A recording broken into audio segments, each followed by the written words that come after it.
بسم الله الرحمن الرحيم.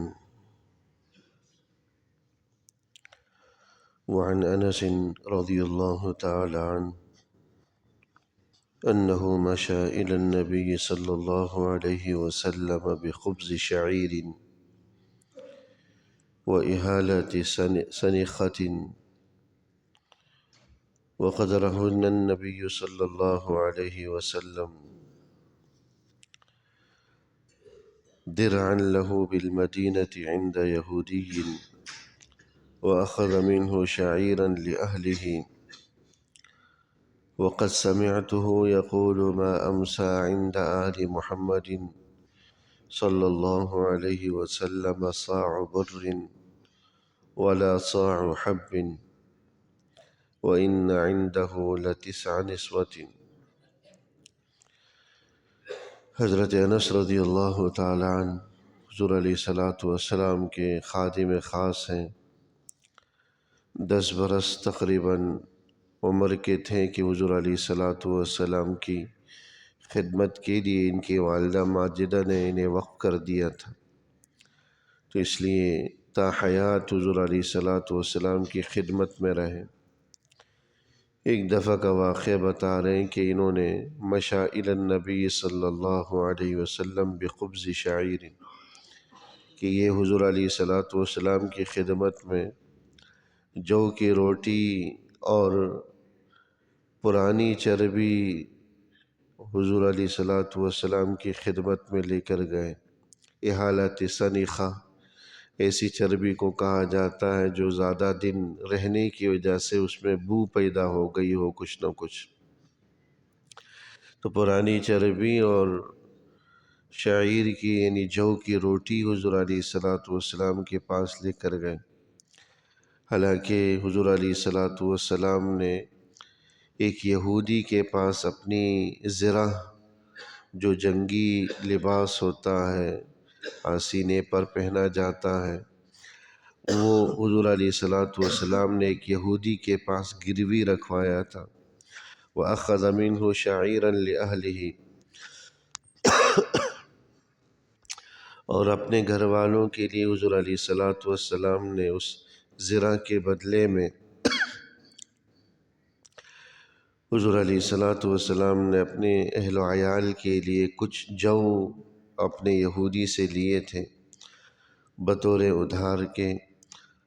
وَلَقَدْ سَمِعْتُهُ يَقُولُ، راوی فرماتے ہیں میں نے حضرت انس کو یہ بھی فرماتے ہوئے سنا، ما امسى عند آل محمد صاع بر ولا صاع حب، کوئی دن ایسا نہیں ہوتا کہ جس دن آل محمد کے پاس ایک صاع گندم یا ایک صاع غلہ اناج ہوتا۔ صاع یہ عربی زبان کا ایک پیمانہ ہے جو تقریباً 2.5-3 کلو کا ہوتا ہے، یعنی اتنی گندم بھی پورے دن کبھی گھر پہ نہیں رہی۔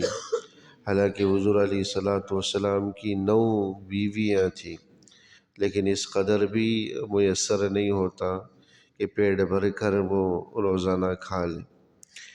یہ حضور علیہ السلام کے گھر کا اور اہل بیت کے گھر کا حال بیان کیا گیا کہ میسر ہے تو وہ بھی جو کی روٹی اور پرانی چربی جس کو سالن کے طور پر استعمال کیا جائے گا۔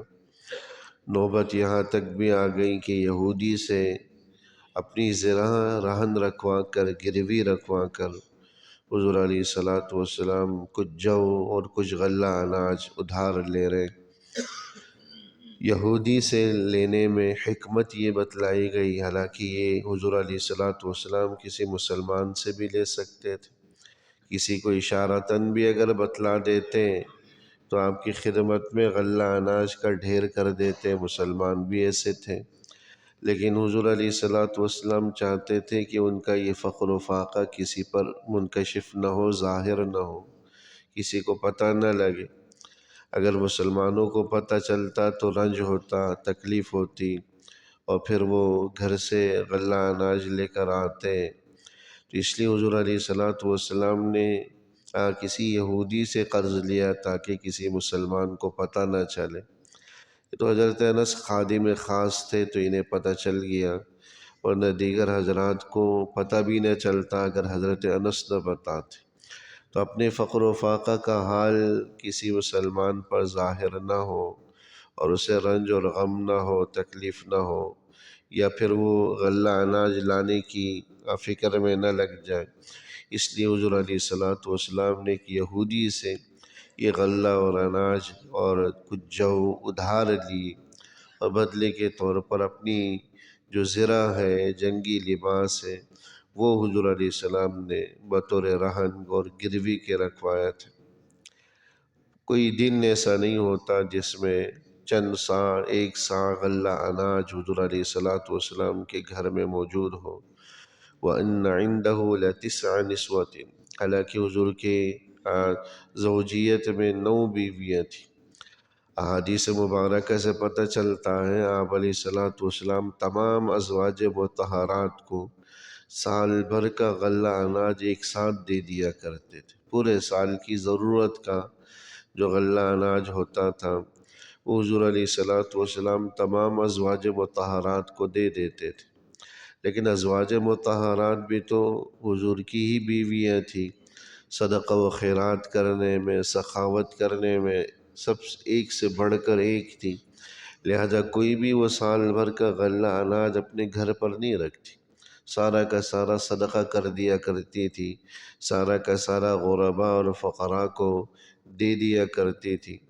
کبھی کبھار روزہ ہوتا، دن میں کوئی سوال کرنے والا آ گیا، کھانے کے لیے معمولی سی چیز ہے، ایک آدھ روٹی ہے، وہ بھی صدقہ کر دیتی، اور پھر پانی پر ہی روزے کا افطار ہوا کرتا تھا۔ تو ایسا نہیں تھا کہ حضور علیہ السلام ازواج مطہرات کا خیال نہ رکھتے ہوں یا ان کے نان و نفقے کا بندوبست نہ کرتے ہوں۔